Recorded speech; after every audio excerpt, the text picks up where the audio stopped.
Come over and say hi on the video too. Hello, Internet! Look, I got a munchkin. And we are here to read another chapter of The Lost Princess of Oz. This is the 11th book in the Oz series, and by the time we're done tonight, we'll be 2 chapters away from finished. We're going to finish this bad boy Saturday night. And then on Sunday, we'll start book 12, The Tin Woodman of Oz. Tonight is chapter 24. The Little Pink Bear Speaks Truly.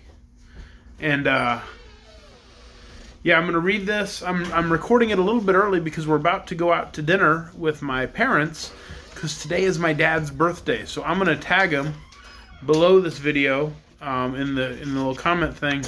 And then I want everybody to go to his page and post happy birthday on the... You guys are yelling in the middle of my video. And I want everybody to go to his page and type happy birthday to my dad because he's old and he needs to... You should probably type it in big all caps print because otherwise he's going to not be able to read it because he's old. All right. Chapter 24, The Little Pink Bear Speaks Truly. For several minutes, they all stood, staring at the black spot on the canvas of the magic picture, wondering what it could mean. Perhaps we better ask the little pink bear about Ozma, suggested Trot. Pshaw, said Button-Bright. He don't know anything. He never makes a mistake, declared the king. Well, he did once, surely, said Betsy, but perhaps he would make a mistake again. He won't have the chance, grumbled the Bear King. We might hear what he has to say, said Dorothy. Won't do any harm to ask the pink bear where Ozma is. I will not have him questioned, declared the king in a surly voice. I do not intend to allow my little pink bear to be again insulted by your foolish doubts. He never makes a mistake. Well, didn't he say Ozma was in that hole in the ground? Asked Betsy. He did, and I'm certain that she was there, replied the Lavender Bear.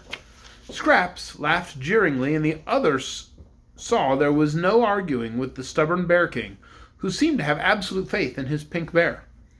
The wizard, who knew that magical things can usually be depended upon, and that the little pink bear was able to answer questions by some remarkable power of magic, thought it wise to apologize to the Lavender Bear for the unbelief of his friends, at the same time urging the king to consent to question the pink bear once more. Cake and the Frogman also pleaded with the big bear, who finally agreed, although rather ungraciously, to put the little bear's wisdom to the test once more. So he sat the little one on his knee and turned the crank, and the wizard himself asked the question in a very respectful tone of voice. Where is Ozma? Was his first query. Here in this room, answered the little pink bear. They all looked around the room, but of course did not see her. In what part of the room is she? Was the wizard's next question. In Button-Bright's pocket, said the little pink bear. This reply amazed them all, you may be sure, and although the 3 girls smiled and Scraps yelled, Hooray! in derision, the wizard seemed to consider the matter with grave thoughtfulness. In which of Button-Bright's pockets is Ozma? He presently inquired. In the left-hand jacket pocket, said the little pink bear. This pink one's gone crazy, exclaimed Button-Bright, staring hard at the little bear on the big bear's knee. I'm not sure of that, declared the wizard. If Ozma proves to be really in your pocket, then the little pink bear spoke truly when he said Ozma was in that hole in the ground.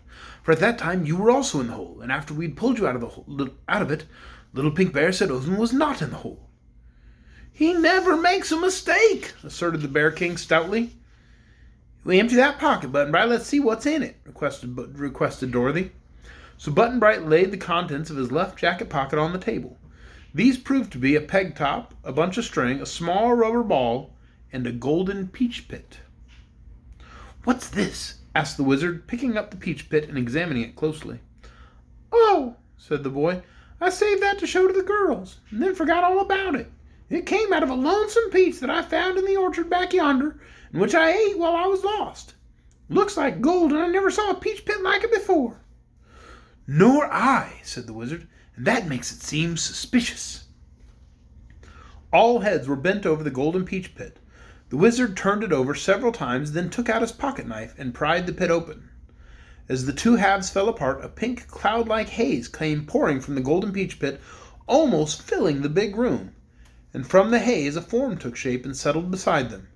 Then, as the haze faded away, a sweet voice said, "Thank you, my friends." And there before them stood their lovely girl ruler, Ozma of Oz. With a cry of delight, Dorothy rushed forward and embraced her. Scraps turned graceful flip-flops all around the room. Button-Bright gave a low whistle of astonishment. The Frogman took off his tall hat and bowed low before the beautiful girl who had been freed from her enchantment in so startling a matter.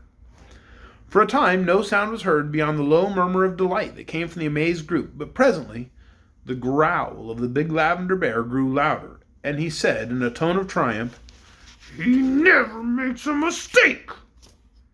And that is the end of Chapter 24, The Little Pink Bear Speaks Truly. Tomorrow night, Chapter 25, the penultimate chapter, Ozma of Oz. I do hope you join us then at 8 o'clock Facebook Live.